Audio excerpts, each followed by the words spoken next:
Laurence, thank you so much Wait, for coming wait. on. I'm sorry, Mate, I can't. I Of course, can't let I you can't. not talk about The one and Mo only. Salah, yeah. Of course, and I apologise. We need to talk about the brilliance of Mo Salah. Yeah. The best player in the league.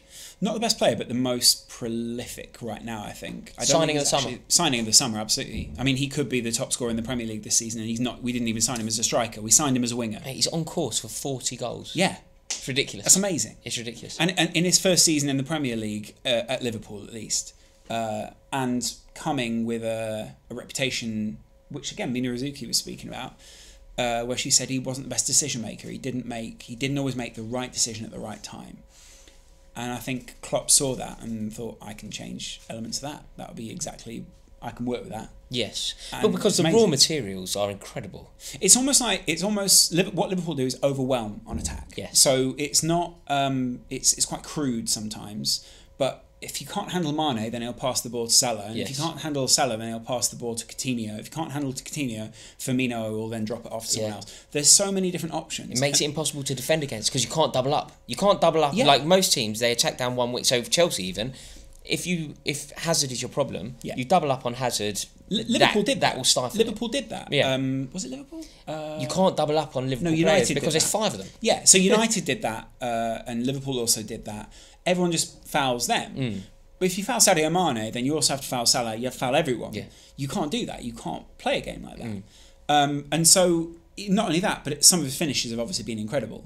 So against Everton last week, that Everton goal. Because do you know what's so impressive about that? It's not the goal that I would associate him with. No, exactly. He bullied their defence. He fought hard for it, like curling it into the top corner. We know he can do that. Yeah. But it was what happened before that. Yeah. It was having the minerals to fight that defence for the ball. Well, it's quite interesting because actually, that's what I found him as a Liverpool fan to be, is much tougher than I thought he was going to be. Yeah, I thought he was going to be going down all the time. I thought it was going to be. I knew he was quick, but I thought when he got tackled, it would be like, oh, Mo Salah's down again. He's quite weak.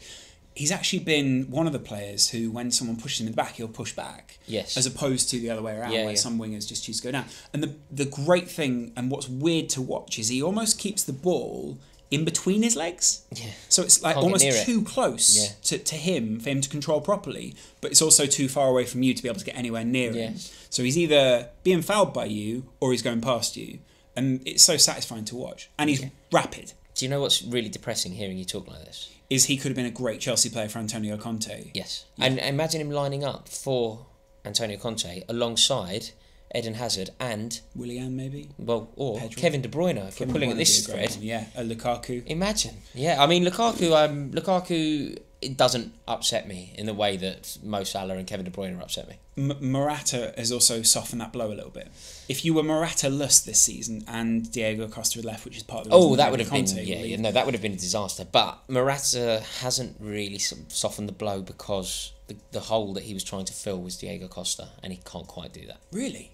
And Costa's so good. But Morata's good, but he's not Costa good.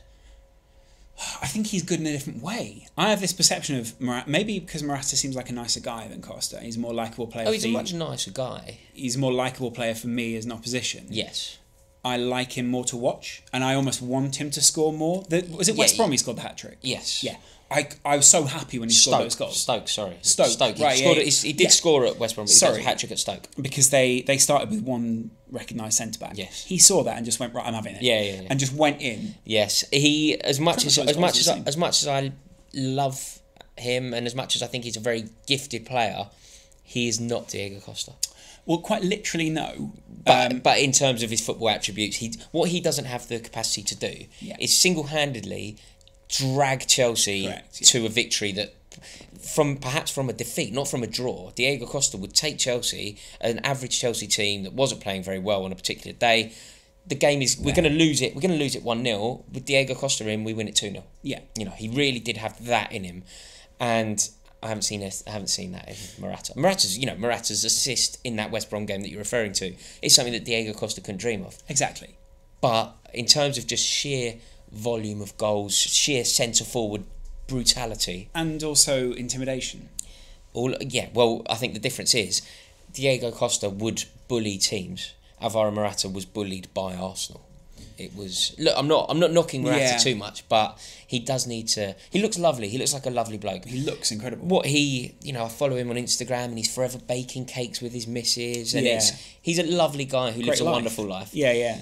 But what he really needs to do is fling a few elbows, score a few goals, and rub a few people up the wrong way. Apart from me, because I'm loving it because Chelsea are within a point of City.